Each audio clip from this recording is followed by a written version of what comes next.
पुराने घर के स्टोर रूम में रखा वो रेडियो कई सालों से टूटा हुआ था। न उसमें बैटरी थी, न बिजली का कनेक्शन।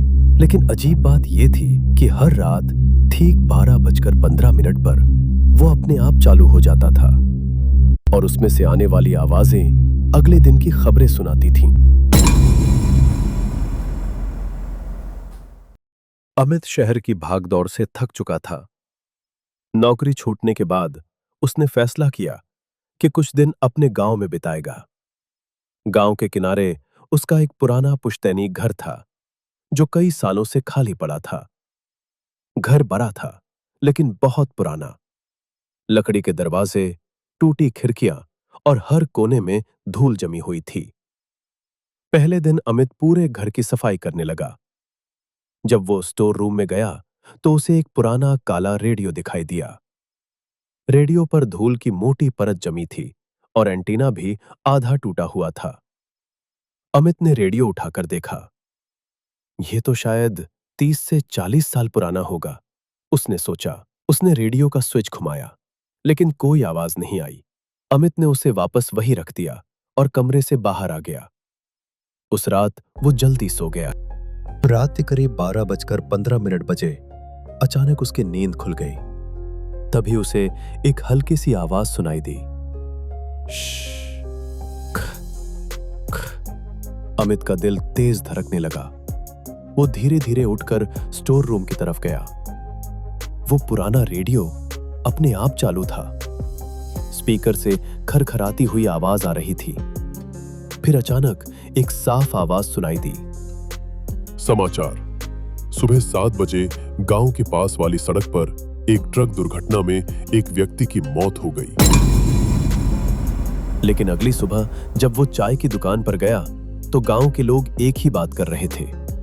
सुबह 7 बजे गांव के बाहर सड़क पर एक ट्रक एक्सीडेंट हुआ था और उसमें एक आदमी की मौत हो गई थी। उसे रात वाली बात याद आ गई। उसने सोचा यह सिर्फ एक संयोग होगा। फिर 12:15 बजे उसकी नींद खुल गई। इस बार वो सीधे स्टोर रूम में गया। जैसे ही घड़ी में 12:15 हुए, रेडियो अपने आप चालू हो गया। फिर वही आवाज आई। समाचार। कल दोपहर गांव के स्कूल के पास एक बड़ा पेड़ गिरने से एक बच्चा घायल हो जाएगा। अमित डर गया। अगले दिन उसने स्कूल के पास जाकर लोगों को चेतावनी देने की कोशिश की, लेकिन किसी ने उसकी बात को गंभीरता से नहीं लिया और दोपहर को सच में वही हुआ। एक पुराना पेड़ गिरा और एक बच्चा घायल हो गया। अब अमित को पूरा यकीन हो गया कि रेडियो जो खबरें सुनाता है वो अगले दिन की घटनाएं होती हैं। अब वो हर रात 12:15 का इंतजार करने लगा। कुछ दिनों तक रेडियो छोटी मोटी घटनाओं की खबरें सुनाता रहा। कहीं चोरी, कहीं एक्सीडेंट, कहीं आग लगना।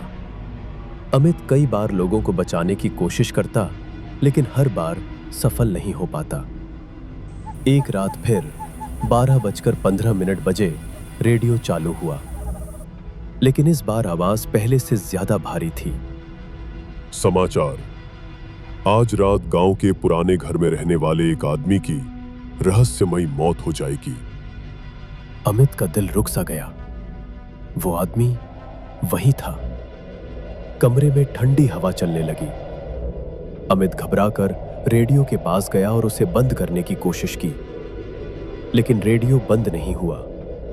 स्पीकर से अचानक एक धीमी फुसफुसाहट सुनाई दी। भागने की कोशिश मत करो।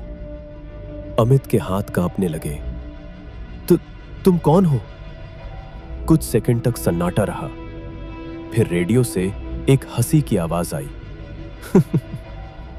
मैं इस घर का पहला मालिक हूं। अमित की सांसें तेज हो गई। मेरी मौत भी इसी घर में हुई थी और उसी रेडियो ने मुझे पहले ही बता दिया था। अमित के पैरों तले जमीन खिसक गई। फिर तुमने क्या किया? रेडियो से जवाब आया। मैं बच नहीं पाया, क्योंकि ये रेडियो सिर्फ खबर नहीं सुनाता। कमरे की लाइट अचानक बंद हो गई और रेडियो की आवाज गूंजने लगी। ये मौत को बुलाता है। अचानक स्टोर रूम का दरवाजा अपने आप बंद हो गया। अमित ने घबराकर दरवाजा खोलने की कोशिश की, लेकिन वो नहीं खुला। तभी उसके पीछे से किसी के कदमों की आवाज आई। अमित धीरे धीरे मुड़ा। कमरे के कोने में एक काली परछाई खड़ी थी। अमित चीख पड़ा। अगली सुबह गांव वाले जब घर में पहुंचे तो स्टोर रूम का दरवाजा खुला हुआ था। कमरे में कोई नहीं था, सिर्फ वही पुराना रेडियो पड़ा था।